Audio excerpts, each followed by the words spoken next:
to bring them in. The cost of keeping the South in the Union, of occupation duties, of defeating their armies, is going to be worth far more than anything we could get out of them in terms of revenues or taxes or things like that. And he said, he even throws the term, we may end up here, in order to undertake the measures needed to crush the Confederacy, you're going to have some kind of assertive, authoritative leader, which could easily blend into a protectorate or sort of a Caesar situation. And that could be you might get them in, but you won't bring them back in happy. And that was drove a lot of his idea behind the Anaconda for economic sanctions and things like that. But you people were listening to Scott. Mm-hmm. Right? Well, there were some people in the North who did, but the American people back then were an impatient people back then. We all know today, we're a lot more patient these days, okay? But back then, I mean, the politics at the time, they're divisive now, they were divisive back then.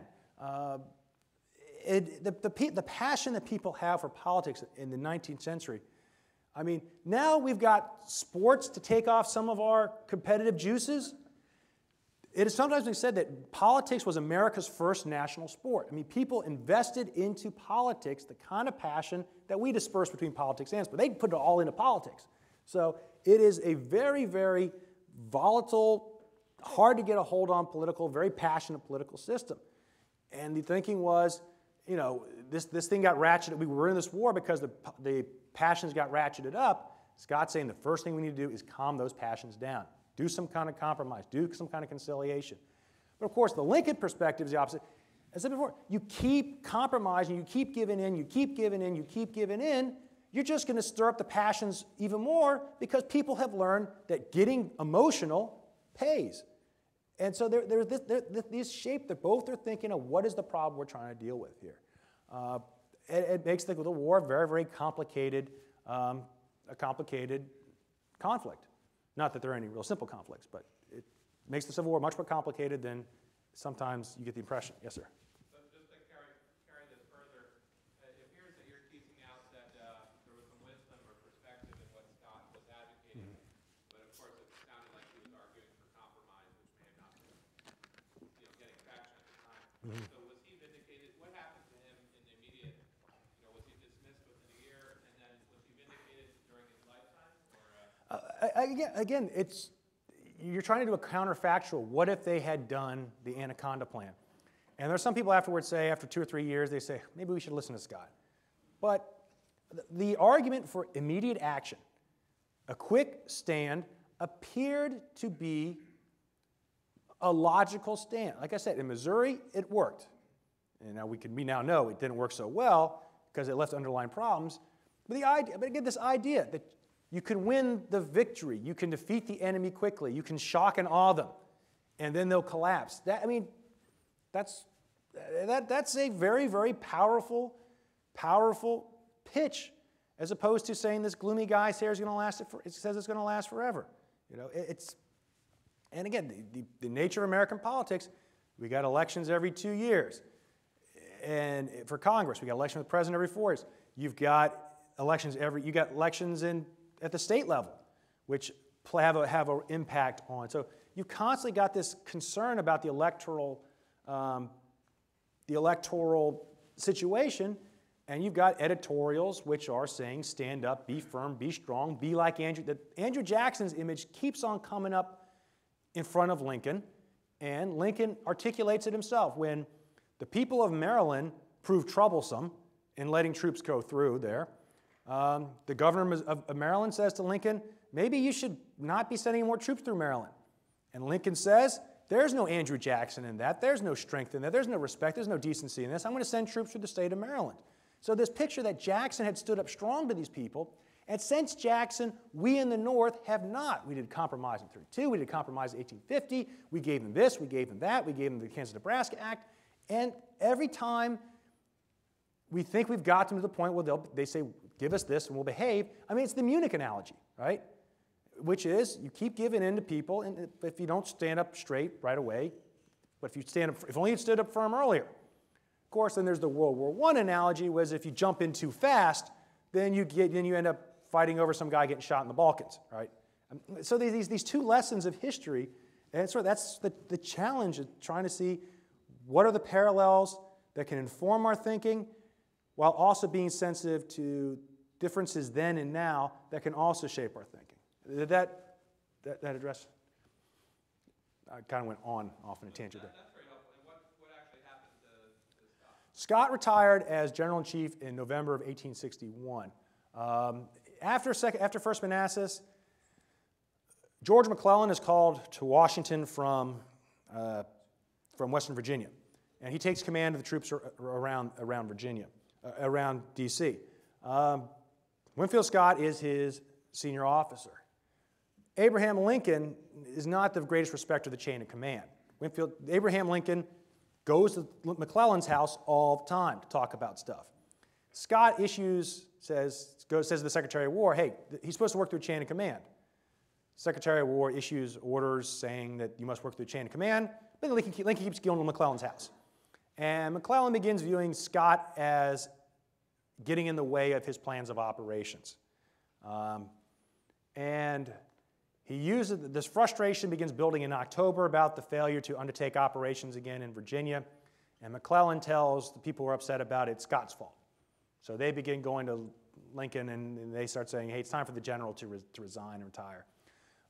In fact, there is this real serious sense of drift in the Union war effort from July of 61 till McClellan takes command, because Scott really is not articulating strategy or a policy. He's just kind of expecting to be respected for his office, but not really carrying out the office very effectively. You got a situation going on in Missouri, you got a situation going on in Kentucky, but there's no real integration of the Union war effort. And that, in Scott's age, finally November 61, November the 1st, Scott steps down as General-in-Chief. McClellan is made General-in-Chief, takes his place, and begins to impose that kind of order on the Union war effort. But there's a very problematic time in the Union war effort where there is really, Lincoln is still kind of burned from First Manassas, so he's not really being all that assertive. Scott has been burned because he wasn't listening to First Manassas, and he's not being very assertive, and his age, and so it's a real problematic period in the Union war effort afterward. Yes? So you mentioned the armadillo, and Yeah. Sherman's warning Mm-hmm. of the North's power versus the South, Mm-hmm. and it played out for the Civil War. One could argue during the Revolutionary War we should have made the same argument against the British. Mm-hmm. Too powerful.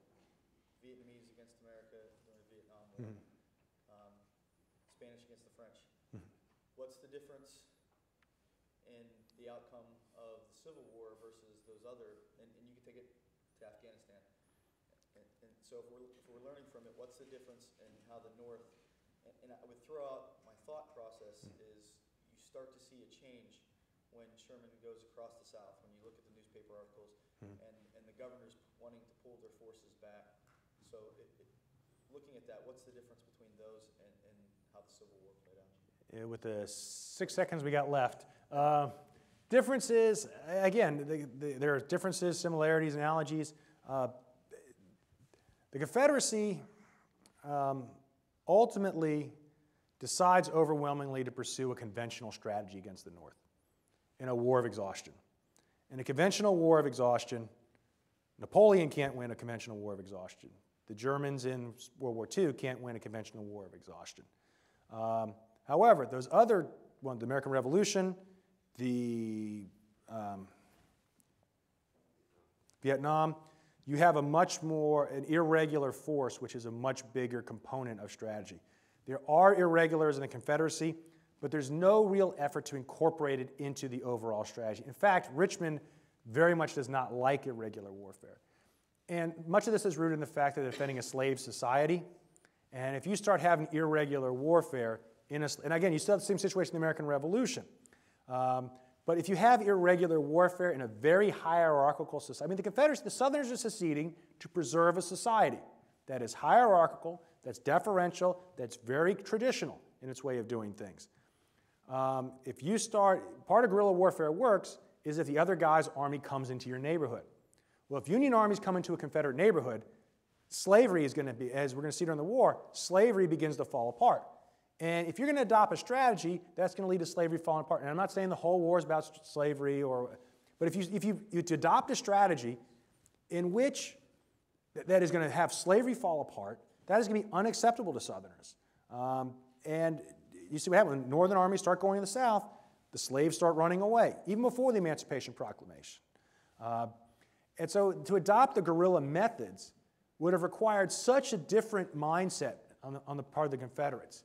Of course, if they'd had the mindset to adopt a guerrilla strategy, they would have not had this. It was rooted in the slave society. If they hadn't had the slave society, then they probably wouldn't have succeeded in the first place, so we're not really talking. So there's big differences in the overwhelmingly conventional approach the South takes for compelling strategic reasons, and the fact that there are large irregular forces playing a role in those wars. Because all these are wars of exhaustion, which will come down to who has the will and ability to sustain.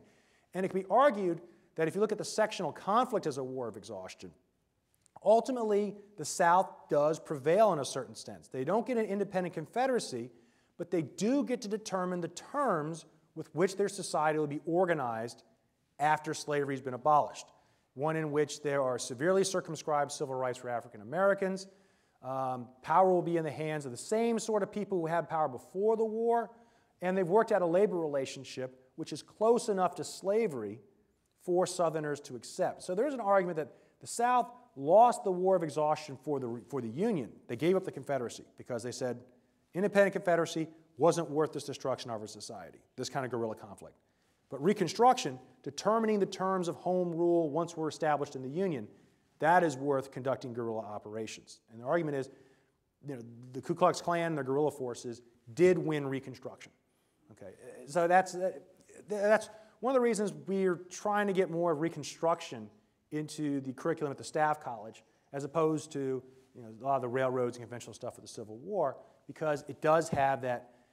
You don't say they did this in the Civil War, we'll do it this time. But it does have you think, just like General Ripper said, you won't be walking onto that battlefield for the first time. You have seen it if you studied the war in Missouri. Okay, with that, I know all of you have to get back to work this afternoon, and we want to very quickly thank Dr. Rafuse for being our first speaker. And so we have a little thing for you to carry back to Command Staff College there. And you did a really good job, and we appreciate that. And one quick administrative note. Our next presentation is going to be the introduction of the first volume in our Defense Acquisition History series.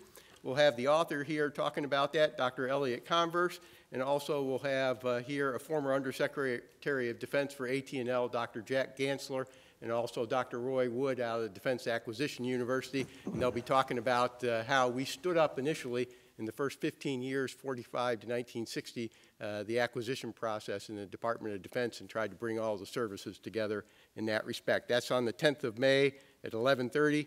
And then in June, we'll be back to the Civil War and have Robert Crick here, an excellent speaker and a very knowledgeable person talking about Stonewall Jackson in the Valley. And so we hope to see you at future events. Thank you very much for attending today. If you have any questions, feel free to ask them one-on-one.